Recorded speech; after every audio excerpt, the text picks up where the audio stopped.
الله الرحمن الرحيم نحمده ونصلي على حبيبه الكريم أما بعد فأعوذ بالله من الشيطان الرجيم بسم الله الرحمن الرحيم محمد رسول الله والذين معه أشداء على الكفار آمنت بالله صدق الله العظيم۔ ناظرین، پروگرام ازالہ شبہات میں آپ کی خدمت میں حاضر ہوں۔ اللہ تعالیٰ کی رحمت، اس کی عنایت اور توفیق سے اس وقت پروگرام ازالہ شبہات میں مسئلہ بدعت پر میں گفتگو کر رہا ہوں۔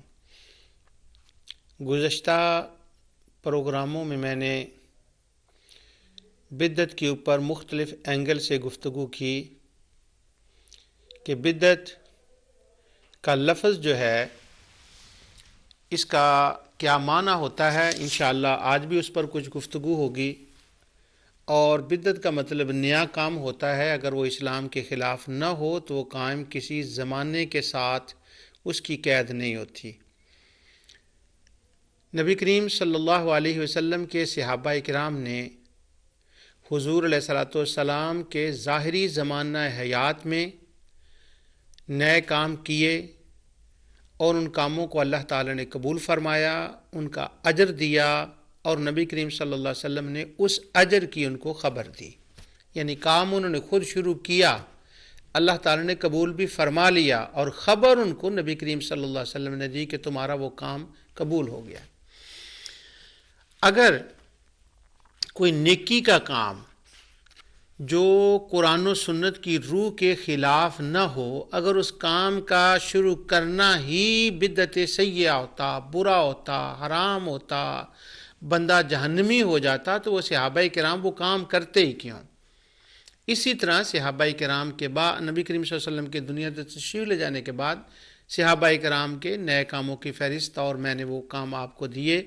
ہاں، یہ الگ بات ہے کہ کسی کام میں اختلاف ہو سکتا ہے، صحابہ کا بھی، تابعین کا بھی، تبع تابعین کا بھی، اور بعد میں علماء کا بھی، کہ ایک بندہ ایک کسی کام کو نیک سمجھ کر کرتا ہے، اس کو انجام دیتا ہے، وہ اپنی ذات میں کام اچھا ہوتا ہے، اسلام کے مزاج کے خلاف نہیں ہوتا، تو وہ اس نقطہ نظر سے اسے جائز سمجھ کر کرتا ہے۔ مگر دوسرا ایک عالم یا صحابی یا تابعی یا تبع تابعی، اس کی نظر میں کوئی اس کے اندر اور بات ہوتی ہے جس کی وجہ سے اس کو وہ پسند نہیں فرماتا، اس کے پاس کوئی اور دلیل ہوتی ہے یا کسی اور نقطہ نگاہ سے دیکھتا ہے، تو وہ اس کو کہہ دیتا ہے کہ یہ نیک کام ہے، میں اسے پسند نہیں کرتا، میں اس سے اتفاق نہیں کرتا۔ وہ اجتہادی اور اختلافی معاملات ہوتے ہیں، وہ الگ بات ہے۔ لیکن صحابہ کرام نے، تابعین نے، تبع تابعین نے نئے کام کیے، اور وہ علماء نے حضور کے زمانے میں، حضور نے ظاہری زمانے میں قبول فرمائے، بعد میں صحابہ نے اور ائمہ نے۔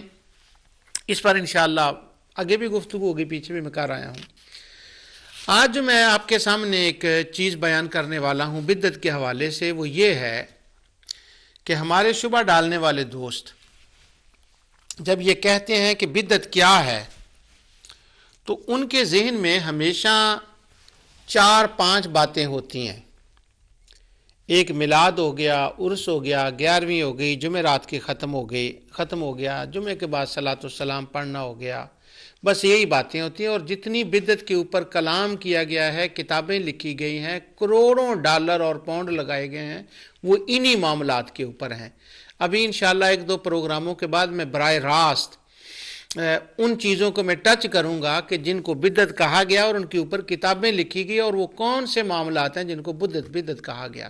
تو ان کی نظر سے میلاد اور 11ویں ان چیزوں پر ہی ہوتی ہے۔ جب وہ سوال ان سے پوچھا جائے کہ بدعت کیا ہے، تو وہ کہتے ہیں بدعت وہ ہے جو کام صحابہ نے نہ کیا ہو۔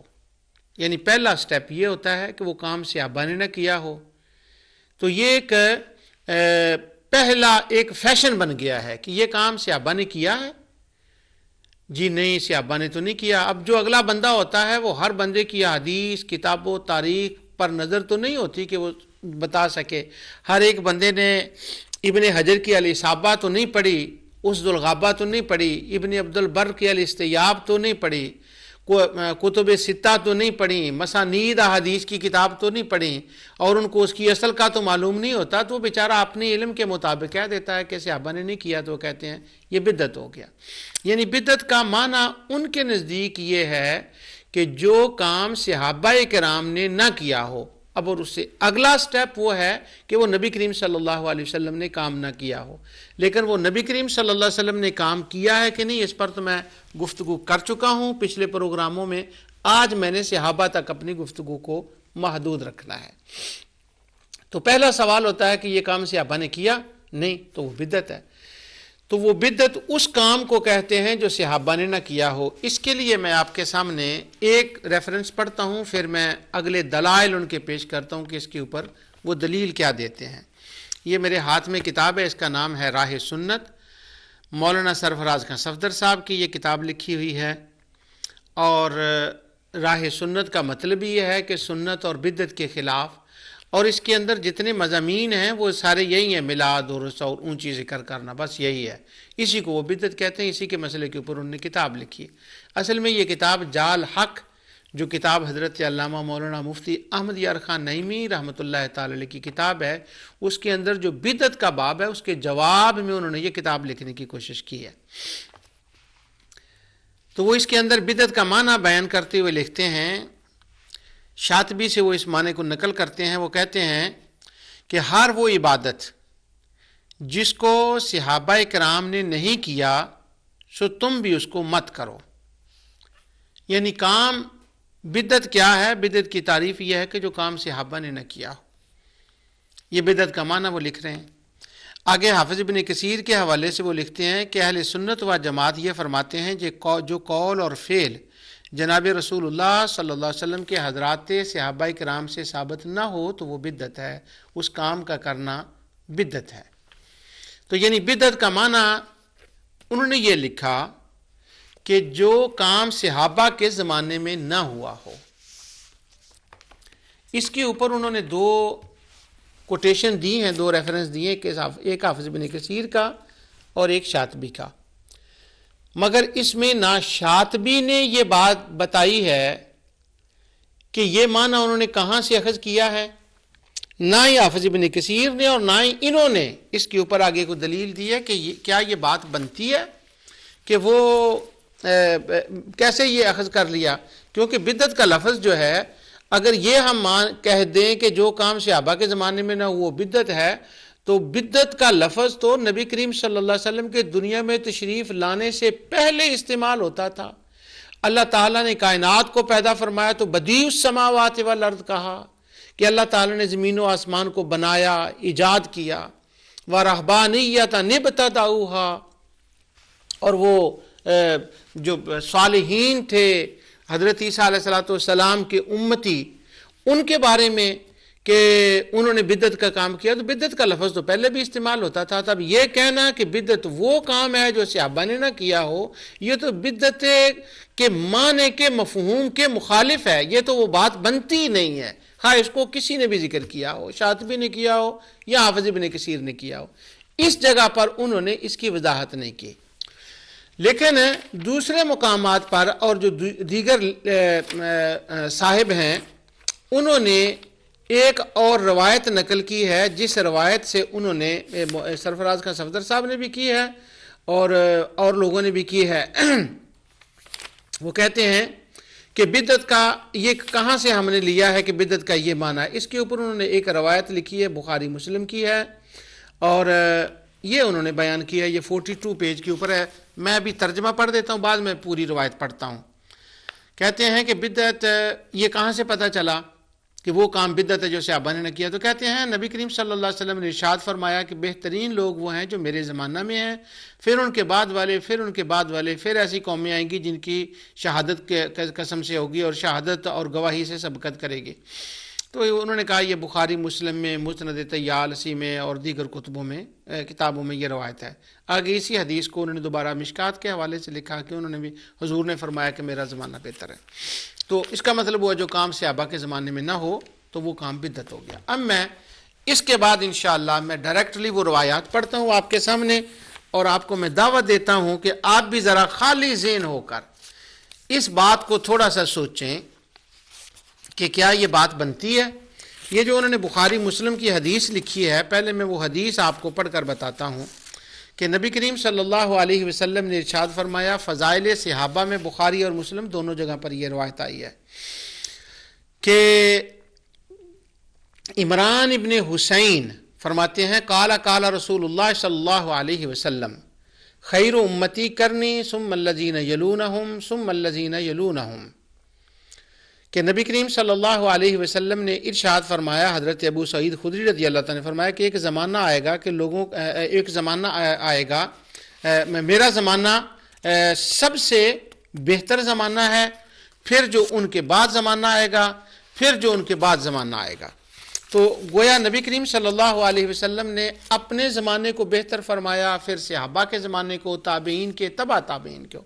اب اس بات سے، اس حدیث سے، جیسے میں نے اس کتاب سے بھی پڑھا، اگر آپ غور کریں تو اس کے اندر تو بدعت کا لفظ سرے سے مینشن ہی نہیں ہوا، آیا ہی نہیں بدعت کا لفظ، کہ اس سے یہ اخذ کیا جائے کہ جی بدعت کا معنی یہ ہے کہ جو خیر القرون میں نہ ہو، صحابہ کے زمانے میں نہ ہو۔ اور اس میں تو صرف صحابہ کا بھی لفظ نہیں ہے، اس میں تو تابعین، تبع تابعین کا بھی ہے، کیونکہ وہ کہتے ہیں کہ قال عمران فلادری اذکر بعد کرنہ مرتین او ثلاثہ ثم ان بعدکم قوم یشہدون، کہ وہ کہتے ہیں نبی کریم صلی اللہ علیہ وسلم نے 2 بار فرمایا یا 3 بار فرمایا کہ میرے بعد لوگ وقت آئے گا اور صحابہ کا ہوگا اور وہ بہتر ہوگا۔ سبحان اللہ، اس سے تو یہ بات نہیں بنتی کہ وہ بدعت وہ ہوتی ہے جو صحابہ کے زمانے میں نہ ہو۔ اب اس حدیث کا کیا مطلب ہے؟ اس کا بدعت سے تو سرے سے تعلق ہی نہیں بنتا، اس سے یہ اخذ کرنا یہ تو بڑی ایک عجیب بات ہے۔ بلکہ اگر میں ایک بات کہہ دوں آپ برا نہ محسوس کریں تو میں کہہ دیتا ہوں، بلکہ یہ استدلال کرنا خود بدعت ہے اس حدیث سے، کہ بدعت کا لفظ کا معنی یہ ہے کہ جو صحابہ کے زمانے میں کام نہ ہوا ہو، اس حدیث سے اخذ کرنا یہ خود بدعت ہے۔ کیوں؟ اس میں تو ایسا ہی نہیں، وہ تو فضیلت کی بات ہے۔ اب اس حدیث کا کیا مطلب ہے؟ بدعت سے تو اس کا تعلق نہیں، خود نبی کریم صلی اللہ علیہ وسلم نے اس کا مطلب ارشاد فرما دیا، وہ ساتھ لکھا ہوا ہے۔ اور امام بخاری اور امام مسلم دونوں نے یہ روایت لکھی ہے اس حدیث کے ساتھ کہ میرا زمانہ بہتر، پھر صحابہ کا، پھر تابعین کا۔ اس کا مطلب کیا ہے؟ اس کا مطلب یہ ہے کہ سب سے زیادہ خیر و برکت نبی کریم صلی اللہ علیہ وسلم کے زمانے میں ہوئی ہے۔ خیر القرونی، خیر القرنی، سب سے زیادہ جو بہترین زمانہ، والعصر، جس زمانے کی اللہ تعالیٰ نے قسم اٹھائی ہے اور کائنات کو اللہ نے اپنا آخری پیغام وحی کی صورت میں، قرآن کی صورت میں جو دیا، وہ نبی کریم صلی اللہ علیہ وسلم کے زمانے میں دیا۔ حضور کی زمانے میں اللہ نے اپنی رحمت کی سب سے زیادہ خیرات تقسیم کی۔ اس معنی میں حضور نبی کریم صلی اللہ علیہ وسلم کا زمانہ سب سے بہتر زمانہ ہے، اور حضور نبی کریم صلی اللہ علیہ وسلم کے ظاہری زمانہ میں ہی دین مکمل ہوا، قرآن مکمل ہوا، دین مکمل ہوا۔ اب دین کی کوئی نئی بات، ایسی وہ بات جو دین سے ٹکرائے، وہ کوئی بندہ شروع نہیں کر سکتا، وہ خاص صحابہ کا زمانہ ہو یا تابعین کا یا قیامت تک کا زمانہ ہو، وہ کوئی شروع نہیں کر سکتا۔ مگر یہ بات کہ جو بات صحابہ نے نہیں کی وہ دکھائیں، میں اس بات پر آج زیادہ زور دے رہا ہوں۔ اب دوسرا، نبی کریم صلی اللہ علیہ وسلم نے ساتھ کی حدیث میں ارشاد فرمایا لوگوں پر ایک زمانہ آئے گا، یأتی علی الناس زمان، اللہ اکبر، فیغزو فام من الناس فیقال هل فیکم من صاحب رسول اللہ صلی اللہ علیہ وسلم فیقولون نعم فیفتح لهم۔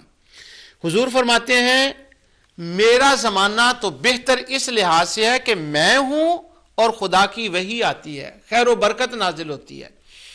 اب ان کا زمانہ صحابہ کا کس طرح سے ہے؟ وہ بھی خیر و برکت کے اعتبار سے ہے کہ خیر و برکت اس میں زیادہ ہوگی، عمل زیادہ ہوگا، ان کی برکات زیادہ ہوں گی، فتوحات زیادہ ہوں گی۔ کیوں؟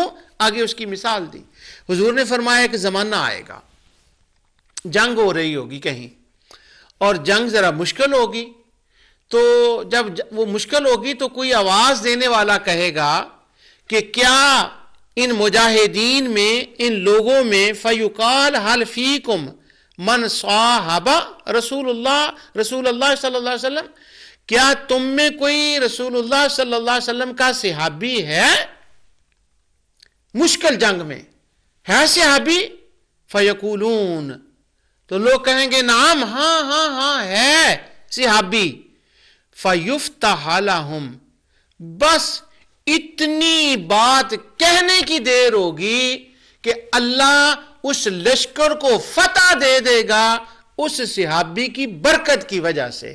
اب کیا ہوا، میرا زمانہ برکت والا اور میرے بعد صحابہ کا زمانہ برکت والا، ان کی برکات زمانے کو ملیں گی، ان کے ذریعے سے دین اسلام کا نور پھیلے گا، ان کے ذریعے سے نبی کریم صلی اللہ علیہ وسلم کی احادیث ظاہر ہوں گی، علوم جو ہیں وہ ظاہر ہوں گے، وہ حضور علیہ الصلوۃ والسلام کے علوم کے امین ہیں، وہ بابرکت ہوں گے۔ اور بخاری مسلم نے اس روایت کے ساتھ، اس روایت کا بخاری نے تو پہلے اس کا ذکر کیا تاکہ پتہ چل جائے کہ یہ جو میں لکھ رہا ہوں کہ حضور نے فرمایا میرے صحابہ کا زمانہ بہتر، اس کا مطلب کیا ہے۔ امام بخاری تو یہ سمجھ رہے ہیں، مسلم تو یہ سمجھ رہے ہیں، لیکن ہمارے شبہ ڈالنے والے دوست کہتے ہیں نہیں، اس کا مطلب ہے کہ جو کام صحابہ نے نہ کیا ہو وہ بدعت ہے، حالانکہ سرے سے بدعت کا لفظ اس کے اندر نہیں ہے۔ آگے سنیں، پھر نبی کریم صلی اللہ علیہ وسلم نے فرمایا کہ تابعین کا زمانہ بہتر ہے۔ اب دیکھیں اس کا کیا معنی ہے، فرماتے ہیں حضور نے فرمایا ثم یأتی علی الناس زمان فیغزو فئام من الناس فیقال حل فیکم من صاحب اصحاب رسول اللہ صلی اللہ علیہ وسلم۔ پھر ایک زمانہ آئے گا، اس وقت اسی طرح کا معاملہ ہوگا، تو کوئی پوچھنے والا، کوئی سوال کرنے والا یہ سوال کرے گا کہ کیا تم میں حضور کے صحابی کی زیارت کرنے والا کوئی بندہ ہے ان کے اندر؟ تو آواز دی جائے گی ہاں ہے۔ تو پھر کیا ہوگا، فَيَقُولُونَ نَعَمْ فَيُفْتَحُ لَهُمْ، تو جب وہ تابعی اس مجمع میں موجود ہوگا، اس گروہ میں موجود ہوگا، تو اس لشکر کو فتح دے دی جائے گی تابعی کی برکت کی وجہ سے۔ پھر نبی کریم صلی اللہ علیہ وسلم نے فرمایا تیسرا ثم یاتی علی الناس زمان، پھر اب تیسرا زمانہ آ گیا، فیغزو فیام من الناس، پھر وہی بات ہوگی، غزوہ ہوگا، جنگ ہوگی۔ پھر پوچھنے والے پوچھیں گے فیقال حل فیکم من صاحب اصحاب رسول اللہ صلی اللہ علیہ وسلم، پھر پوچھا جائے گا کیا تم میں کوئی ایسا بندہ ہے جس نے نبی کریم صلی اللہ علیہ وسلم کے اس صحابی کو دیکھا ہو جس نے رسول اللہ صلی اللہ علیہ وسلم کی زیارت کی ہو؟ تو فیقولون، تو کہا جائے گا نعم ہاں، فیفتح لہم، تو پھر ان کو فتح دی جائے گی۔ صحابہ کا زمانہ، تابعین کا، تبع تابعین کا، اس حدیث نے اس مسئلے کو کلیئر کر دیا کہ سرکار دو عالم صلی اللہ علیہ وسلم نے جو یہ فرمایا ہے نا کہ کرنی ثم الذین یلونہم ثم الذین یلونہم ثم الذین یلونہم، کہ میرا زمانہ بہتر، پھر صحابہ کا، پھر تابعین کا، پھر تبع تابعین کا۔ امام مسلم نے جب اس حدیث کو لکھا ہے تو انہوں نے کرن کا جو مطلب ہے وہ 4 تک بھی لے گئے ہیں کہ 4 زمانوں کا مطلب ہے، وہ راوی نے کہا ہو سکتا ہے جس پہ امام بخاری نے لکھا 2 کا ذکر کیا یا 3 کا یا 4 کا، وہ اس روایات میں ایک ٹیکنیکل مسئلہ ہے۔ لیکن اس سے یہ بات کہاں سے نکل آئی کہ جو بندہ، جو کوئی کام نبی کریم صلی اللہ علیہ وسلم کے صحابہ کے زمانے میں نہ ہوا ہو وہ بدعت ہوتا ہے۔ اب اسی روایت سے انہوں نے یہ اخذ کیا ہے کہ نبی کریم صلی اللہ علیہ وسلم کے زمانے میں، صحابہ کے زمانے میں جو کام نہ ہو تو وہ کام جو ہے وہ بدعت ہوگا۔ سبحان اللہ۔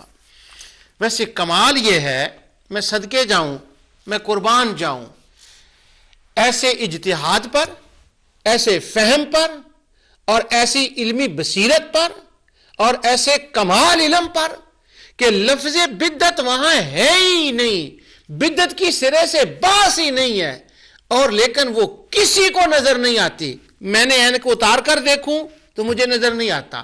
اب میں نے اینک لگائی ہے تو اینک لگا کر دیکھوں تب بھی بدعت کا لفظ نہیں آیا. صاف حدیث کرنی ثم الذین یلونہم ثم الذین یلونہم ثم الذین یلونہم. میرا زمانہ بہتر، صحابہ کا بہتر، تابعین کا بہتر، تبع تابعین کا بہتر. یہ نہیں بھائی، نہیں ہے. بخاری آپ بھی کھول لیں، مسلم کو کھول لیں، فضائل صحابہ کی کتاب کے اندر آپ کو اس کے اندر یہ بات نظر نہیں آئے گی. لیکن اس کے اوپر زور پھر دیا جاتا ہے. یہاں پر میں جو آج مسئلہ کلیئر کرنا چاہتا ہوں نا آج کے پروگرام میں، اس کے دو حصے ہیں.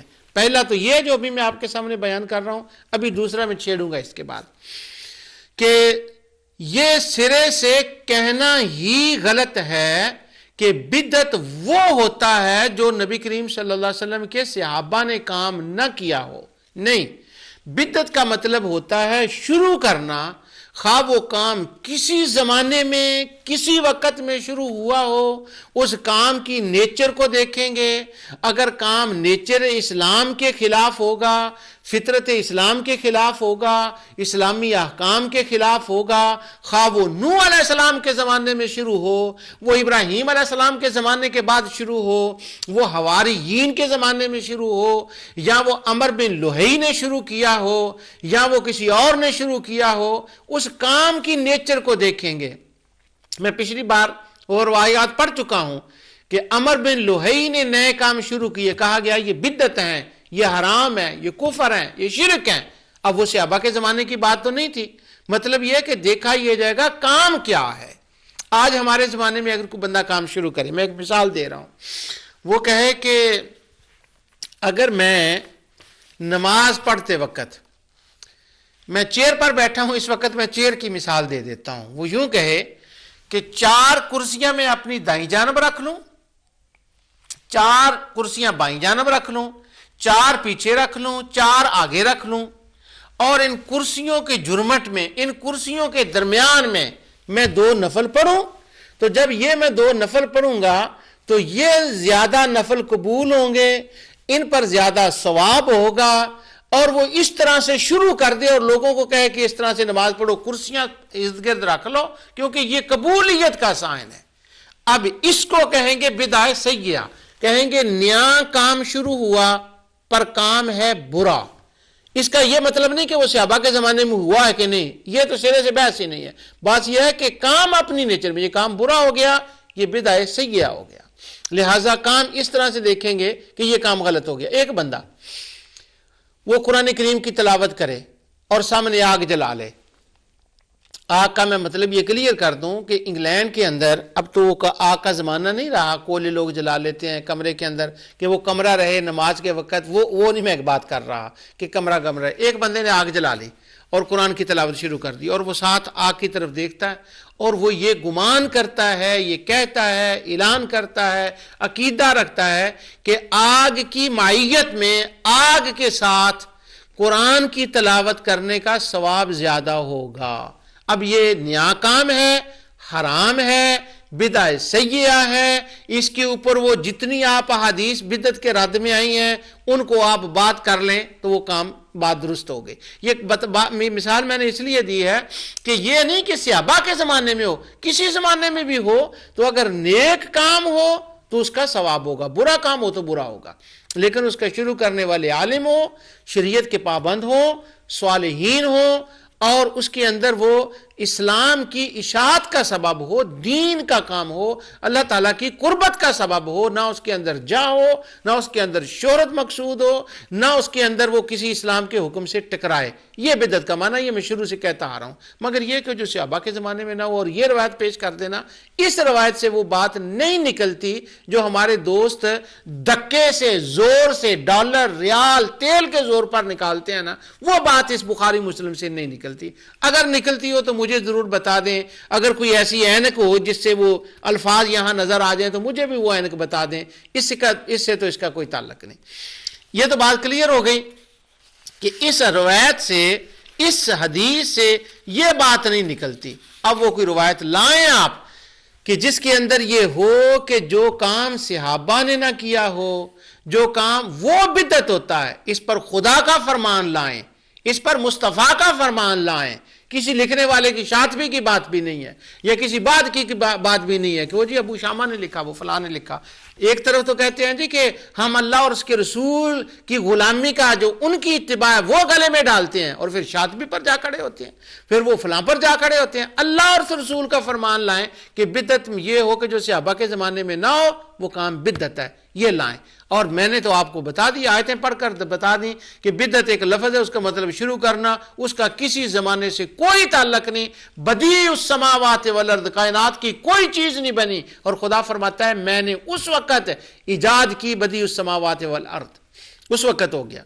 اب میں اس کے اوپر اس کا دوسرا رخ میں عرض کر رہا ہوں، لیکن اس سے پہلے ایک بات میں آپ کو بتانا چاہتا ہوں، وہ یہ کہ بعض لوگ جب ہم برکت کی بات کرتے ہیں نا کہ اشخاص کے اندر برکت ہوتی ہے، تو وہ کہتے ہیں شخصوں کے اندر تو برکت نہیں ہوتی، عبادت میں برکت ہوتی ہے، رحمت میں برکت ہوتی ہے، اشخاص میں نہیں، ان کا وسیلہ نہیں ہوتا۔ بندوں کے پیچھے نہ جائیں، کیوں؟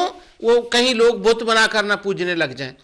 اب یہاں جو حدیث میں نے آپ کے سامنے یہ پڑھی ہے کہ نبی کریم صلی اللہ علیہ وسلم نے ارشاد فرمایا کہ میرے بعد ایک غزوہ ہوگا، اور جب وہ غزوہ ہوگا تو اس میں یہ سوال ہوگا کہ فیقال حل فیکم من صاحب رسول اللہ صلی اللہ علیہ وسلم، کیا تم میں حضور کا صحابی ہے؟